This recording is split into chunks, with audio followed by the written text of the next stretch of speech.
আজ শ্রাবণ মাসের দ্বিতীয় সোমবার। আর এই মহাকাল মন্দির যাওয়ার রাস্তাটা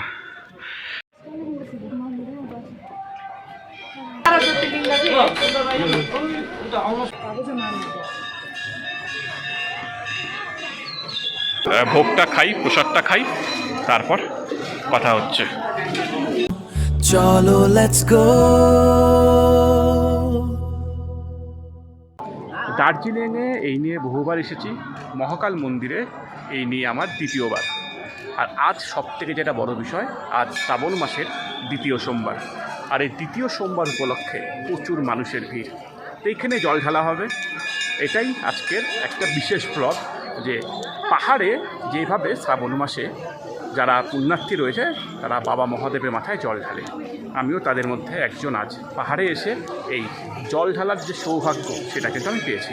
যে ব্লগটা কন্টিনিউ দেখতে থাকুন। এই মহাকাল মন্দির যাওয়ার রাস্তাটা একদম অনেকটাই চড়াই। ওই যে নিচের থেকে এই চড়াই দিয়ে ওপরে আসতে হচ্ছে। এই মহাকাল মন্দির দার্জিলিং চৌরাস্তার কাছে এই মন্দির।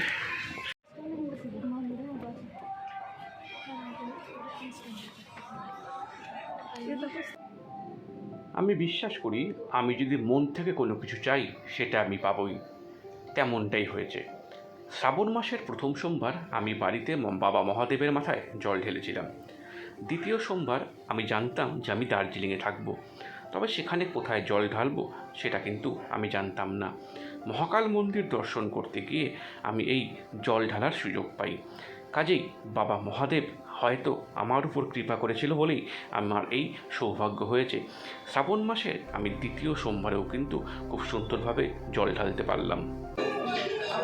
শ্রাবণ মাসের দ্বিতীয় সোমবার দার্জিলিংয়ের মহাকাল মন্দিরে জল ঢালতে পারবো মহাদেবের মাথায়, এটা আমি ভাবতে পারিনি। যখন দার্জিলিং আসা প্ল্যান হয়েছিল তখন ভাবছিলাম যে এই সোমবারটা আমি কী করবো বা কোথায় জল ঢালবো। যেহেতু শ্রাবণ মাসের প্রতি সোমবার বাড়িতে আমার শিবলিঙ্গ রয়েছে, সেখানে জল ঢালি। সকাল থেকে উপোস ছিলাম, তো মহাকাল মন্দিরে এসে এইভাবে জল ঢালতে পারবো ভাবতে পারিনি। তাহলে বলা যায় যে ভগবান যদি চায় সে সব জায়গাতেই সব ব্যবস্থা করে দেবে, এটাই ভগবানের শক্তি। অনেক লম্বা লাইন ছিল, বিশাল লাইন। আর এই মন্দিরের বিশেষত্ব হচ্ছে এখানে মহাদেব এবং গৌতম বুদ্ধ কিন্তু পাশাপাশি রয়েছে। বেশ কিছুক্ষণ লাইনে দাঁড়িয়ে থাকার পর আসলো মন্দিরের ভেতরে প্রবেশ করার সুযোগ। এত সুন্দর পরিবেশ ছিল যে সেখানে সুন্দর শীতল হাওয়ার মধ্যে লাইনে দাঁড়িয়ে থাকতেও ভালো লাগছিল, এবং চারদিক থেকে ভেসে আসছিল মন্দিরের ঘণ্টার শব্দ। সবে মিলে খুব সুন্দর একটা মায়াবী পরিবেশ তৈরি হয়েছিল ওই মহাকাল মন্দির চত্বরে। যাই হোক, অনেকক্ষণ লাইনে দাঁড়িয়ে থাকার পর এবার মন্দিরে প্রবেশ করার আমি সুযোগ পেলাম। আমি সত্যি ভাগ্যবান যে আমি দার্জিলিংয়ে বেড়াতে গিয়ে শ্রাবণ মাসে এই বাবা মহাদেবের মাথায় জল ঢালতে পেরেছি। জল ঢেলে আমি কিন্তু সত্যি বলছি আমি খুব শান্তি পেয়েছি। আমি চাইছিলাম যাতে এই শ্রাবণ মাসের দ্বিতীয় সোমবার জল ঢালাটা আমার মিস না হয়। মন্দিরে একদিকে যেরকম বাবা মহাদেবের পুজো করা হচ্ছে, সেই সাথে কিন্তু বৌদ্ধ ধর্মের সমস্ত ধর্মীয় যে বিষয়গুলি সেগুলো কিন্তু মন্দিরে রয়েছে। আমি দেখেছি বাবা মহাদেব থেকে শুরু করে সেইখানে কিন্তু গৌতম বুদ্ধকেও পুজো করা হচ্ছে। দারুণ পরিবেশ এই মন্দিরে। কিন্তু যারা দার্জিলিং বেড়াতে আসছেন তাদের সকলকেই একবার আসা উচিত। একে তো প্রাকৃতিক সৌন্দর্য, সেই সাথে মন্দিরের যে পরিবেশ, সব মিলে কিন্তু একটা দারুণ ব্যাপার তৈরি করেছে। শ্রাবণ মাসে ভিড়টা একটু বেশি ছিল ঠিকই, তবে বছরের সব সময় কিন্তু এই মন্দিরে পর্যটকদের ভিড় লক্ষ্য করা যায়। আমার কাছে এটা একটা দারুণ এক্সপিরিয়েন্স। শ্রাবণ মাসে দার্জিলিংয়ে ঘুরতে এসে মহাকাল মন্দিরে আমি বাবা মহাদেবের মাথায় দুধ জল ঢাললাম, এটা আমি ভাবতে পারিনি। দারুণ লাগলো। আর এই মন্দিরের যেটা বিশেষত্ব আমি আগেও বললাম, যে বাবা মহাদেব এবং তার সাথে গৌতম বুদ্ধ একই সাথে পুজোতে হচ্ছে। আর মন্দিরটার যে তৈরি হয়েছে সেটাও কিন্তু বুদ্ধ ধর্ম এবং হিন্দু ধর্মকে মিলিয়ে খুব সুন্দর। আর শ্রাবণ মাস উপলক্ষে যা ভিড়, সেটা ভাবার মতো না। পাহাড়ের রাস্তায় প্রায় 1 কিলোমিটারের মতো বলা যায় যে একটা লাইন, অনেকক্ষণ লাইন দিয়ে কিন্তু এই মন্দিরে পৌঁছতে পেরেছি। মন্দিরে পুজো দিলাম, এই যে ভোগ চড়ালাম, তো মন্দির থেকে বেরিয়ে যেহেতু আজকে নিরামিষ খাওয়ার, এই নিচে প্রসাদ রয়েছে, ভান্ডারা রয়েছে, সেখানে খাবো, তারপর এখান থেকে বেরিয়ে কিছু জায়গায় ঘুরবো। দারুণ লাগলো, দারুণ এক্সপিরিয়েন্স। এই যে বাইরের ভিড়, এই যে অসাধারণ। জল ঢালা শেষ মন্দিরে, তো এখানে যারা পুণ্যার্থী রয়েছে তাদের জন্য এখানে কিন্তু প্রসাদ খাওয়ার ব্যবস্থা রাখা হয়েছে। এই সামনে দেখা যাচ্ছে এখানেও লাইন করে প্রসাদ নিতে হচ্ছে।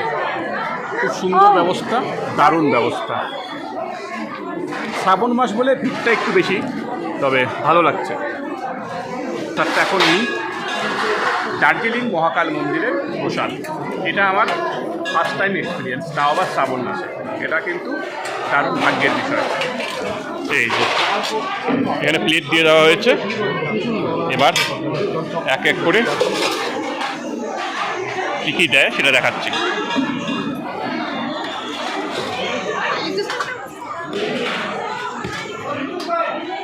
এখানে খিচুড়ি রয়েছে, আলুর তরকারি,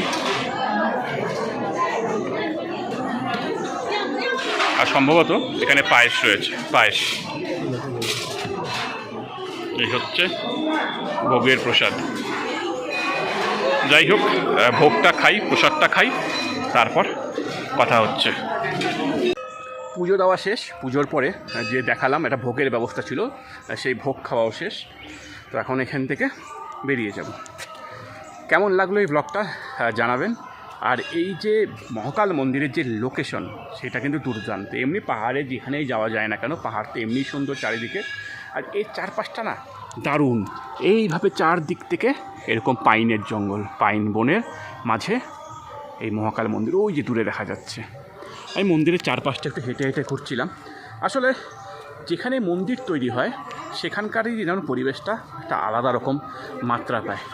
একই রকম এখানেও এমনি দার্জিলিংয়ের সমস্ত জায়গা সুন্দর, তার মধ্যে এই মহাকাল মন্দির অন্যতম। তো শ্রাবণ মাসে এসে মহাকাল মন্দিরে জল ঢালতে পারা এবং সেখানকার ভোগ খেয়ে দেখার যে একটা সৌভাগ্য, সেটা কিন্তু আমার হয়েছে। যারা দার্জিলিংয়ে বেড়াতে আসবেন তারা অবশ্যই মহাকাল মন্দিরে আসবেন। আর এর লোকেশনটা দুর্দান্ত, ফাটাফাটি যাকে বলে আর কি।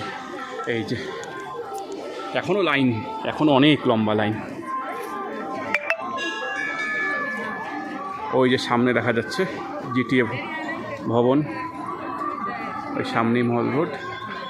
যাই হোক, এই শ্রাবণ মাসের সোমবারের যেই একটা ব্লগ আমি করলাম, এটা এই ব্লগটা এখানে শেষ করছি। যদি ভিডিওটা ভালো লাগে, ভিডিওতে লাইক করুন, কমেন্ট করুন এবং আমার চ্যানেলটিকে সাবস্ক্রাইব করুন। আমি আরও ভালো ভালো ভিডিও আপনাদের সামনে নিয়ে আসবো। তো এখনকার জন্য টাটা। চলো লেটস গো।